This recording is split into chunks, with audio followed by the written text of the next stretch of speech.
ní orúkọ kábíyèsí ọba Adéyẹyẹ Ẹnìtàn Ògúnwùsì Ọ̀jájá ẹlẹ́ẹ̀kejì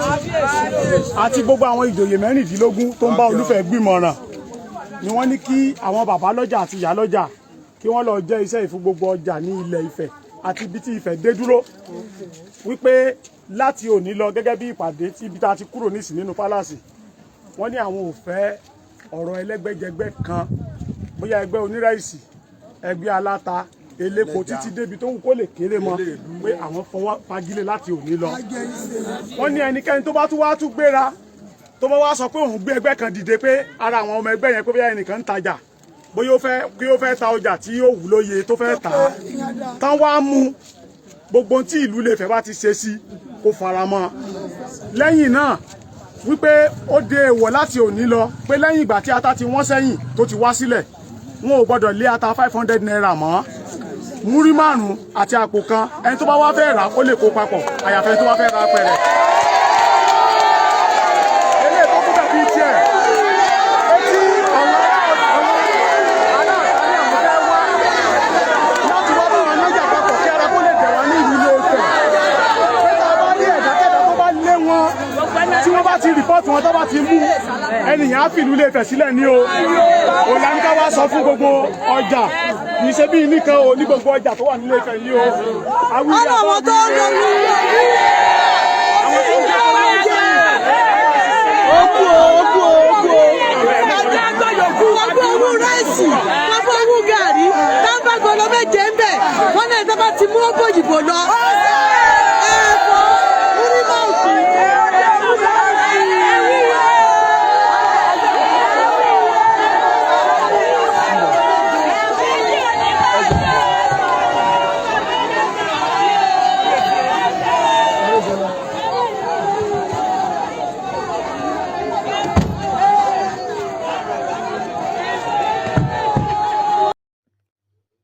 Ifẹ̀ òye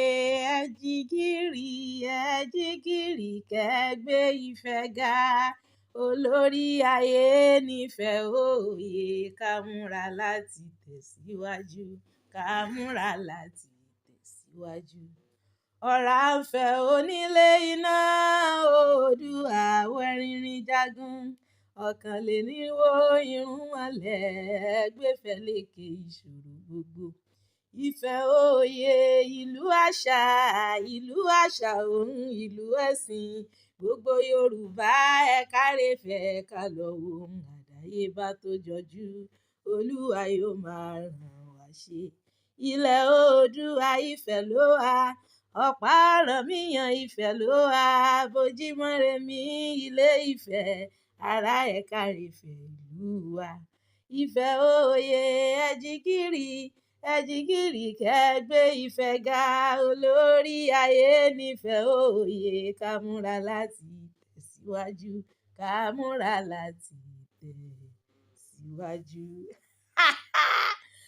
mo ṣe fídíò kan ní July 4th. I made a video on the 4th of July talking about how people are suffering concerning all these food items, everything. I'm going to direct that video after this one I'm doing. So, and we thank God today is July 13th, right? So our voices has been heard. We thank God, and we are saying thank you to our Kábíyèsí Ilé-Ifẹ̀, His Imperial Majesty Ọba Ẹnìtàn Ògúnwùsì. Thank you, God bless you, sir. Olúwa ṣeun. Àwa tá a wo fídíò mi yẹn a máa rí. I must already crop date ẹ̀ tí mo post ẹ̀ mo share. In fact, some people were saying, hey, all these people, their eardrum is blocked already. They did not even hear the voice of the people, that people are suffering. Our voices have been heard. We thank God. Mo láwọn picture àwọn basket of tomato kan náà tán ṣe kó wọn wọlé, and it's not expensive. We thank God. Ẹ ṣé gan. Adé ó pẹ́ lórí bàtà ó pẹ́ lẹ́sẹ̀. Igba ọdún ìṣẹ́jú kan ni agbára Ọlọ́run. Ẹ ṣeun. Ẹ jọ̀ọ́ nítorí Ọlọ́run, ẹni tí ó bá ní àǹfààní àtòrí ọ̀fẹ́ láti bá wa share fídíò yìí, ẹ jọ̀ọ́ ẹ bá wa share. Bóyá àwọn tán bá jẹ́ special adviser to the president on social media matter, bóyá ẹ lè bá ní táàgì wọn. People are suffering. Ìyà yìí ti pọ̀jù táwọn èèyàn ń jẹ. ẹ dákun torí Ọlọ́run ẹ bá wa táàgì Targables ẹ dákun ṣé ẹ rí ata tá a fi ń jẹun lásán ó ti wọ́n ṣe bí ẹlòmíì àti ẹni tó ń bá rọ́bẹ̀ sè tóun ò bá rí ẹja àbẹ́ràn fi sí òun á ṣe bẹ̀ ọbẹ̀ gan ò ṣeé ṣe báyìí ata gúngún táwọn èèyàn tó máa fi ń ṣe tó fi improvise pé káwọn tó ń lò yẹn ata gbígbẹ náà ti wọ́n all this the people are suffering the suffering is just too much ẹ dákun development tán bá fẹ́ ṣe ẹ jájú jẹ́ tí yóò jẹ́ kí mẹ̀kúnnù kọ́ mọ́ jìyà much ẹ wo subsidy tí bàbá yọ nísìn bóyá kán wá gbá wa dá padà ni I don't know mo ráwọn ìyá arúgbó kan lánàá mi dẹ̀ máa wà passionate fáwọn arúgbó pẹ̀lú àwọn ọmọdé tẹ́ ẹ bá rí ibi táwọn ìyá yẹn ń fẹsẹ̀ rìn lọ tán ní ẹsẹ̀ làwọn fi máa ń rìn nígbà tí ò ságbára mọ́ fún owó ọkọ̀ àwọn ìyá arúgbó tán ti dàgbà tó ṣe pé ìtọ́jú pé wọ́n ti dàgbà náà fẹ́ lọ rèé gbà ẹsẹ̀ dídùn waist pain gbogbo àwọn nǹkan àìsàn àgbà yẹn tán tó ń fẹsẹ̀ rìn irú distance yẹn nígbà tó wọ mọ́tò ti pọ̀ jù ẹ dákun ẹ bá wa táàgì ìjọba bóyá nǹkan tó bá yẹ pé wọ́n lè ṣe tí gbogbo mẹ̀kúnnù ni ó rí àǹfààní rẹ̀ for now because I don't know ní tó ń jẹ gan owó òṣè mú dọ́jà béèyàn mówó lọ́jà ń sìn èèyàn lè rí nǹkan gidi tó nítumọ̀ rà please ẹ bá wa wá nǹkan ṣe bóyá subsidy yẹn náà ló máa tún dá padà síbẹ̀ because tí epo bá ti lè wọ́n every other thing máa wọ́n tẹ̀lé ni nǹkan tá a bá dẹ̀ ń rà tí nǹkan yẹn bá ti lè wọ́n